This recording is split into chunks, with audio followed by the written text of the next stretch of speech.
मांग की है कि आप संपूर्ण विश्व में एक महाशक्ति के प्रेसिडेंट हैं। माननीय प्रेसिडेंट ट्रंप साहब, मैं आपसे अपील करता हूं कि पाकिस्तान को आप आतंकवादी देश घोषित कर दें, क्योंकि जब तक इस देश को आतंकवादी देश घोषित नहीं किया जाएगा तब तक उस देश के लिए फंडिंग नहीं रुकेगी। संपूर्ण विश्व में आतंकवादियों द्वारा निर्दोष लोगों की हत्याएं हो रही हैं। अब आतंकवादी धर्म पूछकर हत्या करने लगे हैं। आज हमने माननीय प्रेसिडेंट डोनाल्ड ट्रंप जी को अपने खून से पत्र लिखा है और मांग की है कि आप संपूर्ण विश्व में एक महाशक्ति के प्रेसिडेंट हैं। आपने और आपके मित्र मोदी जी ने हमेशा विश्व में शांति की अपील की है और आतंकवाद से लड़ाई लड़ी है। पाकिस्तान आतंकवाद की जन्नी बन गया है। सभी आतंकवादी पाकिस्तान में ही शरण लेते हैं। यदि पाकिस्तान में आतंकवादी शिविरों को नष्ट नहीं किया गया तो यह विश्व के लिए खतरा बन जाएंगे।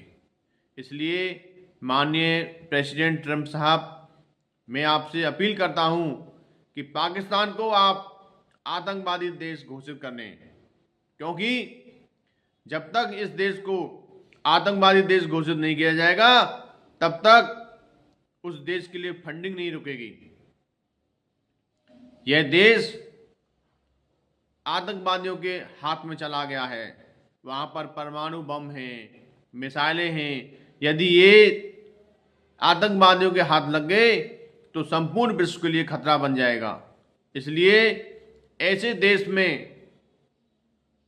आतंकवादियों को नहीं रोका गया, वहां के प्रेसिडेंट को नहीं बोला गया तो यह विश्व के लिए खतरा बन जाएंगे।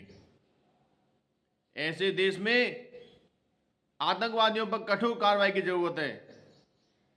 आपसे मेरा अनुरोध है कि आप पाकिस्तान को आतंकवाद देश घोषित कराने में भारत का सहयोग करें, जिससे संपूर्ण विश्व में एक मैसेज आएगा कि जब डोनाल्ड ट्रंप जी ने बोला है तो उसमें सच्चाई होगी। पूरा विश्व जानता है कि पाकिस्तान आतंकवादियों के लिए शरणास्थली बन गया है। वहां पर जो शिविर हैं आतंकवादियों के, उन शिविरों में ट्रेनिंग दी जाती है कि किस प्रकार निर्दोष लोगों की हत्या करनी है। ऐसे दुष्ट आतंकवादियों को खत्म करना बहुत जरूरी है। संपूर्ण विश्व चाहता है कि विश्व में शांति रहे और आतंकवादियों का जो अड्डे बने हुए हैं उनको खत्म करें।